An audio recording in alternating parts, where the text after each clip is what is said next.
আসসালামু আলাইকুম। আজকে দুপুরে খাবারে কি ছিল সেগুলাই আপনাদের সাথে শেয়ার করব। আমি প্রথমে ভর্তা নিয়ে নিলাম প্লেটে। এখানে ২ রকমের ভর্তা আছে। বেশ কিছুদিন ধরে গরম গরম ভাতের সাথে ভর্তা খেতে অনেক ইচ্ছে করতেছে, তাই ভাবলাম ভর্তা তৈরি করে নিই। আজকে আলু ভর্তাটা একটু অন্যভাবে তৈরি করেছি।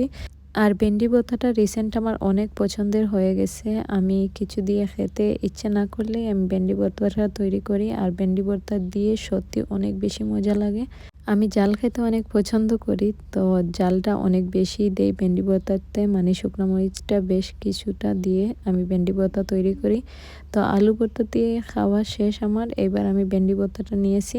মানে এত মজা লাগে সরিষার তেল দিয়ে ভেন্ডি ভর্তা জাল জাল করে খেতে। তো এই তো পেট ভরে ভেন্ডি ভর্তা দিয়ে খেয়ে নিলাম। তারপর আমি এখানে শুটকি বোনা নিয়েছি।